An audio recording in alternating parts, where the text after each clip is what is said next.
Hello बच्चों, एक प्रश्न है हमारे पास कि संक्रमण से आप क्या समझते हैं, इसमें कितना समय लगता है।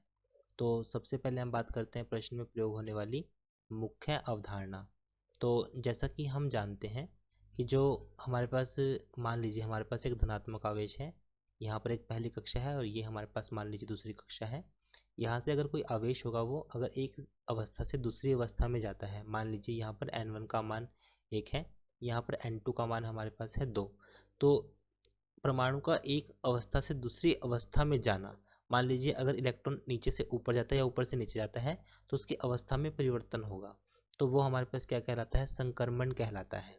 ये हमारे पास होगा कि जैसे हमारे पास किसी भी इलेक्ट्रॉन, किसी भी परमाणु में जो शेल होती हैं के, एल, एम और एन, तो उसमें हमारे पास यदि इलेक्ट्रॉन अगर ऊपर से नीचे की तरफ आता है, यदि वो के से एल की तरफ जाएगा तो वो क्या करेगा, ऊर्जा को, अगर मान लीजिए ऊर्जा को एकत्रित करेगा, मतलब ऊर्जा को संचित करेगा।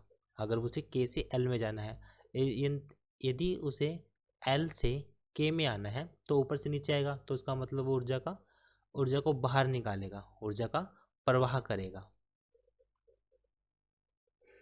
यहाँ पर हमारे पास ऊर्जा एब्जॉर्ब होगी और एक में हमारे पास ऊर्जा जो एनर्जी होगी वो रिलीज होगी। तो इसी तरह अब हम प्रश्न के हल पर समझते हैं कि प्रश्न में पूछा गया है संक्रमण। संक्रमण से आप क्या समझते हैं।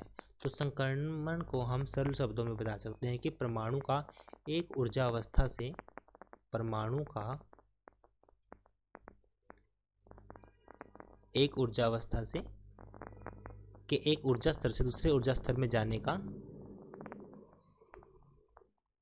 एक ऊर्जा स्तर से दूसरे ऊर्जा स्तर में जाने को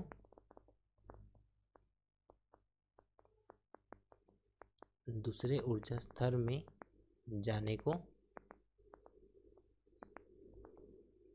संक्रमण कहते हैं।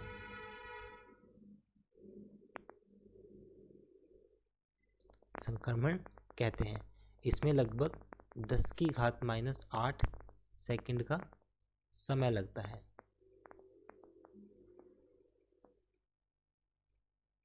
इसमें जो समय लगता है वो 10 की घात -8 सेकंड का समय लगता है। ये हमारे पास क्या कहलाता है, संक्रमण कहलाते हैं।